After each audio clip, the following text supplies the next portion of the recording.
Hey guys, it's Lisa. I know I haven't made a video for a long time, and it's interesting because it's not because I haven't made videos. I haven't made videos that I have felt like posting. I haven't felt like they were right. I haven't felt like they captured what I was trying to say.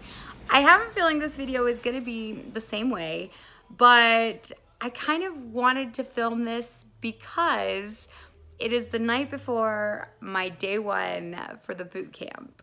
So let me tell you where I've been that brought me to this point. So July 26th, 2017, I started my Bright Line eating journey. It is the most amazing food journey I have ever taken. It was just amazing. I mean, not only did I shed weight, I shed emotional weight. It's just, I do not know why. I don't know why there are things that are literally attached to that like come out. Like I just remember crying to my husband and telling him things that I like never told him before in the first couple months of Bright Line eating. Just amazing. I mean, I just am a happier person, everything. So anyway, I continued on that journey for several months and I was doing amazing. And then one day I went to the doctor for strep throat and I found out, holy cow, I was in a normal weight range. I was no longer overweight. I was no longer obese. I was normal. I was by the, standards of the height and weight chart, I was on the very upper end of normal. So that information did not go as well as it should have, because instead of it being like, wow, I'm doing so well, it was kind of like, wow, well, let me see what I can get away with, because now I'm of a normal weight. So I kind of stopped, I kept bright lines, like no flour, no sugar, but my sugar lines might have not been bright. I didn't have any refined sugar, but I did try some maple syrup. I did try some dates. None of them sent me into an overeating tizzy or whatever, but I decided I wanted to try, I would see all these amazing people on YouTube drinking green smoothies and having glowing skin and being in their 60s and looking like they were in their 20s. And I wanted to try that. I wanted to see if I, now that I had a good relationship with food, could drink green smoothies and eat raw food and turn out to be just naturally thin. The other thing is, I thought that raising my children, it would be great if they didn't have to watch me weigh and measure my food and they could just see a mom who had a great relationship with food. So I started just allowing myself to eat when I was hungry. And during that time, it turns out I'm hungry a lot. And I was eating food. I mean, don't get me wrong. I didn't cross the boundary of like ever eating anything processed. There were no Oreos or anything like that. Sorry, I should have said not my food. There was no not my food in it. I mean, the biggest line I crossed was I did have some maple syrup and that was fine. Anyway, so let's see. But I was kind of, the thing that I noticed, so that was several months.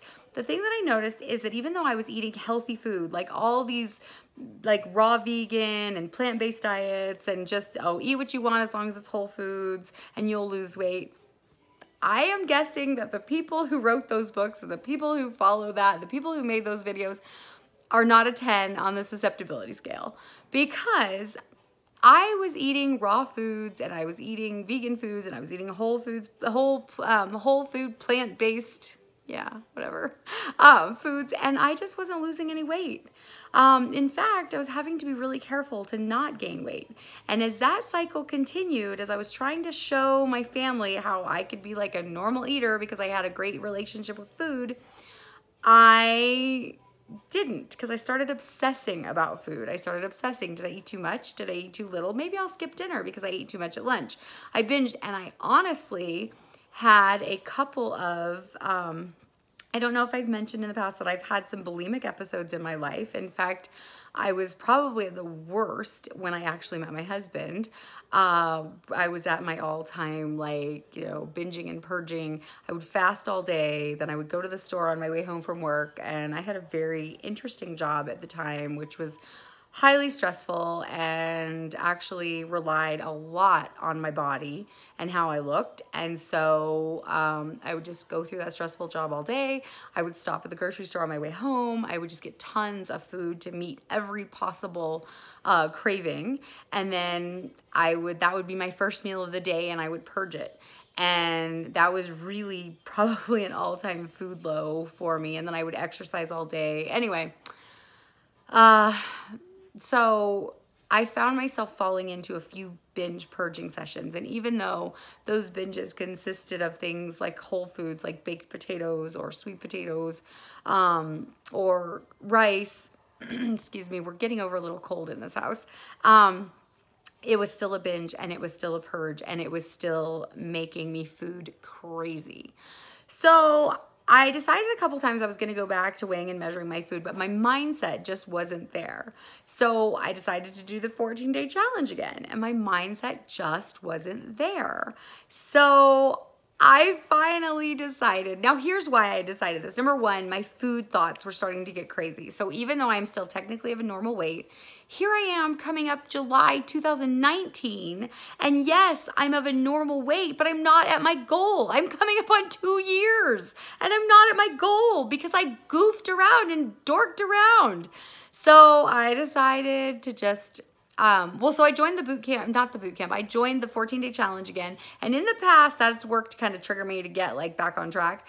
And this time it's just like, oh, I've been there, done that. You know, nothing was really motivating me. I mean, I wanted to eat my bananas 10 times a day. I wanted to just like, you know, eat what I wanted, when I wanted. And I didn't want to admit that it was making me crazy. But I knew it was making me crazy because I knew I wasn't feeling comfortable. I knew, like, okay, TMI here, but when my husband would want to get intimate, a lot of that would rely solely on what I'd eaten in a day. I mean, totally seriously. My husband would, like, if he was, you know, trying to get, if I had like done well with my food and I hadn't overeaten, or I hadn't eaten too much, or I hadn't had too many snacks, or whatever I perceived, or I hadn't binged and purged or whatever, then yay for him, yay for us. And if I had had a bad food day, then boo for us, you know, because my body image completely, you know, with what I had eaten. So I'd been kind of thinking about getting back on the bright line, like 100% weighing and measuring, but my mind just wasn't in it. You know, it's a mental game. Your mind's got to be in it. And I also find that with eating, like if you have decided that you're not going to eat, that you're only going to eat 3 meals a day, you don't find, yes, you're hungry. I mean, yes, like I'm hungry when I'm only eating 3 meals a day. I'm hungry in between, at least for that initial period. But, I'm not like, if I know that I can have a snack, then I definitely like, oh, I better pack a snack so I don't get too hungry. Like it's all in the mind. It's like completely. So anyway, my mindset wasn't there. So I decided to join the boot camp. And yes, I don't know if it's parting with the $500 or what, but tomorrow's my day one. Today, I just started my day one, even though it's officially tomorrow, because I just couldn't see spending $500 and then dorking it up. So today is officially my day one, but tomorrow, like from the Bright Line eating perspective, is my day one. So that's where I am. I'm starting the boot camp, 8 weeks, and I'm so frustrated with myself because not only have I bought the book and listened to it like 10 times, the audiobook, and have I done the 14-day challenge 3 times. So you know, I've spent over $100 and then to avoid the boot camp because it's $500. And then I joined the boot camp and I'm really ticked at myself, but I'm going to embrace it. I'm going to love it. I think it's, you know, one of the reasons that the 14-day challenge really always worked for me was having those motivational videos.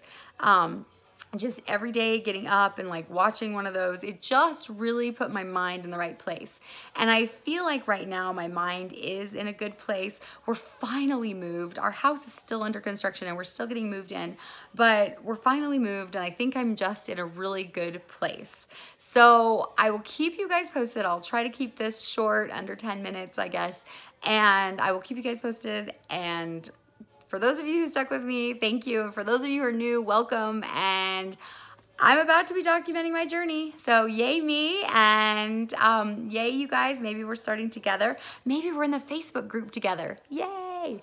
So yeah, I'll talk to you guys soon. And good luck on your bright line journey. And I will let you guys know how day 2 goes, which is my day 1. But officially it's my day 1, but it's actually my day 2.